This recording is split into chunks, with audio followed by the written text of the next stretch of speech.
बिस्मिल्लाहिर्रहमानिर्रहीम, अस्सलाम वालेकुम। आज़ाद कश्मीर में जारी एहतजाज ख़त्म हुआ।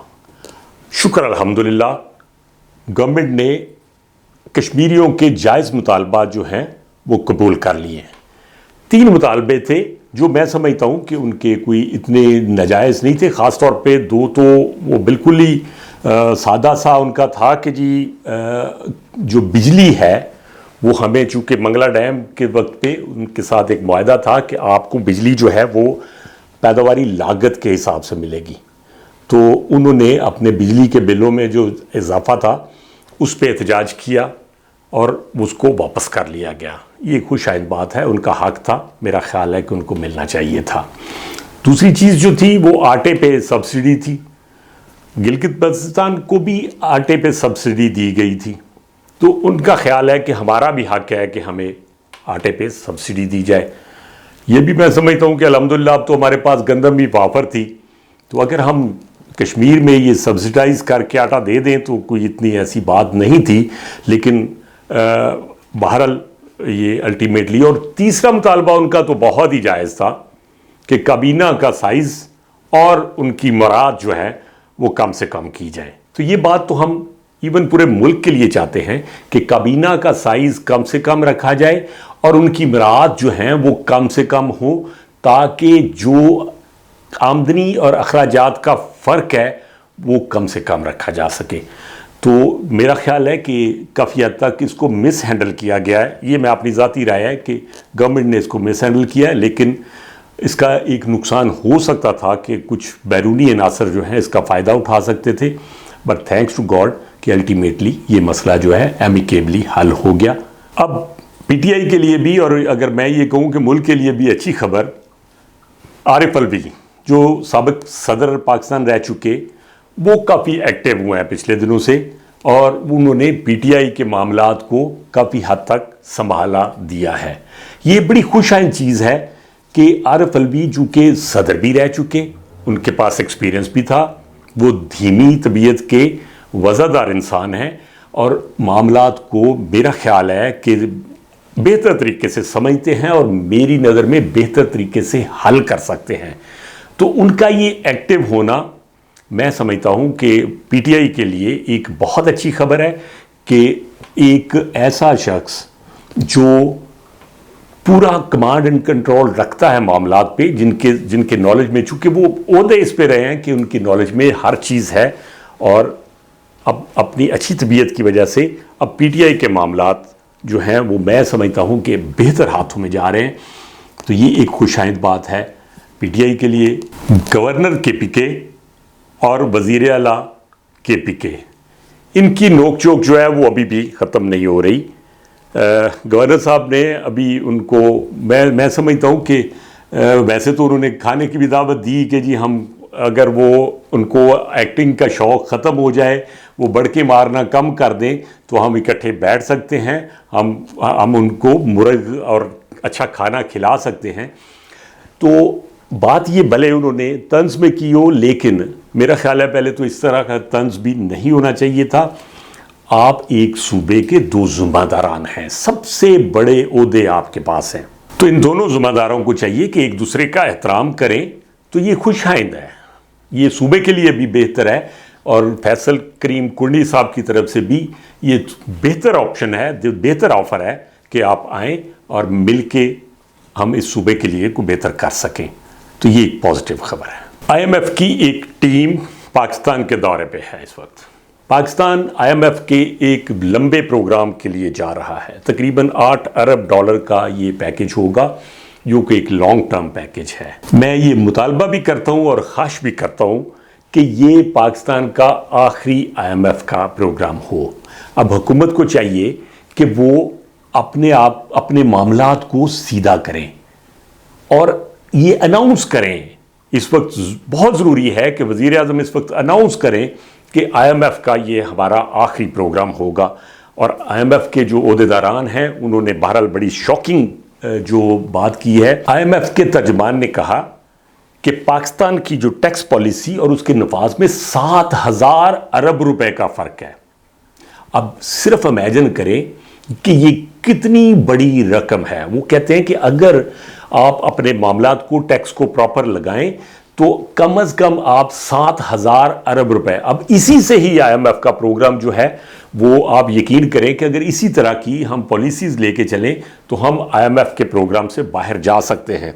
उन्होंने कहा कि आप इसमें रिटेलर का, उन्होंने कहा कि अगर आप रिटेलर पे हैं तो डेफिसिट तकरीबन 30% है, ट्रांसपोर्ट का 19% है, स्मगलिंग से आप 12% बचा सकते हैं, और रियल एस्टेट सेक्टर उस पर वो कह रहे हैं कि अगर 5% और बचाए तो इस तरह मेरा ख्याल है कि सिर्फ गुड गवर्नेंस से ये IMF का आखिरी प्रोग्राम हो सकता है।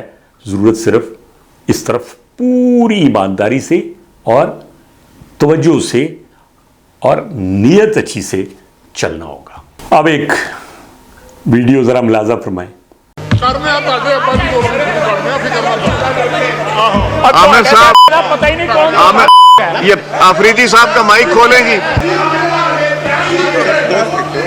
70 बंदे ने हम ख्वाजा साहब बात कीजिए, आपने कोई नाम नहीं लिया। वो आपसे चुप नहीं हो रहे। ये यकतरफा आप रिस्पेक्ट करवाना चाहते हैं अपनी चेयर का सिर्फ। आप बात कीजिए। आप चाहते हैं कि मैं बोलूं? जी बिल्कुल, आप बात कीजिए।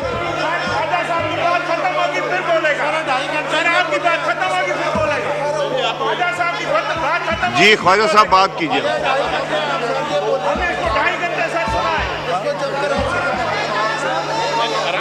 ख्वाजा साहब आपका माइक ऑन है। हाउस इन ऑर्डर करवाएं, ये आपकी ड्यूटी है। जी काइंडली तशरीफ रखें।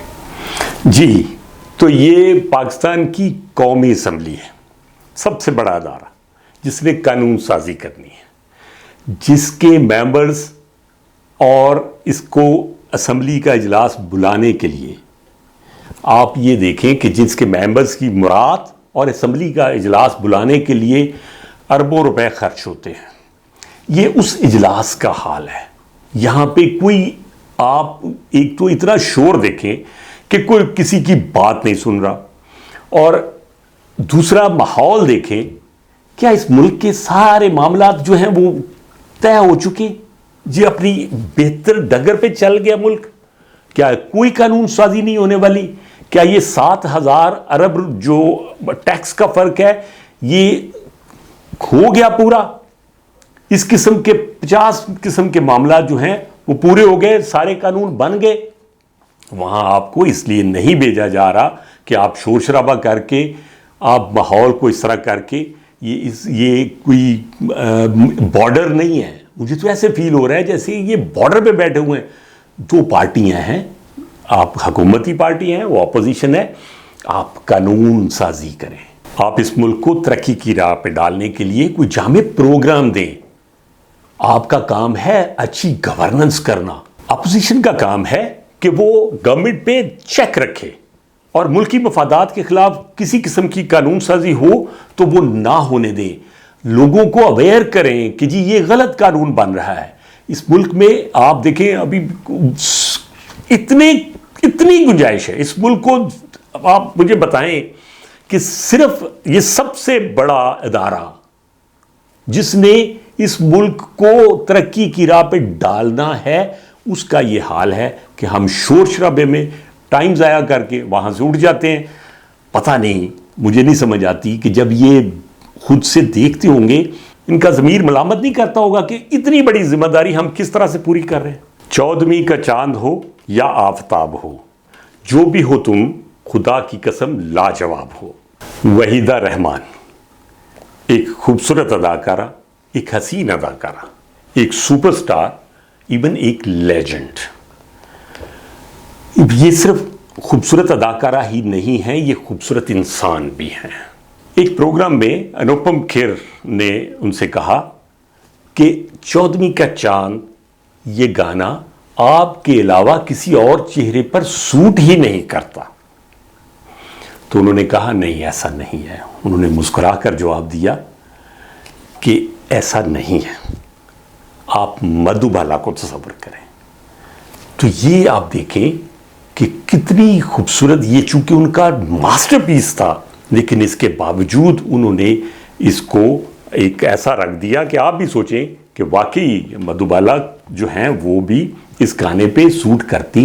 ये बहुत बड़ी बात है। उन्होंने इसको, मैं समझता हूँ कि बड़ा इंसान होना बहुत बड़ी बात है। एक और खूबसूरत वाकया, इमरान खान जब जवान थे तो एक इंटरव्यू में उनसे पूछा गया कि खान साहब आप कैसी लड़की से शादी करना पसंद करेंगे, तो उन्होंने कहा वहीदा रहमान।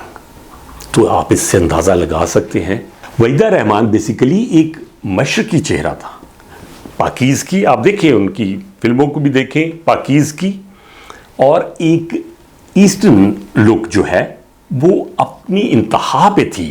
इवन आज भी वो ग्रेसफुल हैं। आज उनकी बर्थडे पे हम विश करते हैं कि वो हमेशा इसी तरह ग्रेसफुल रहें।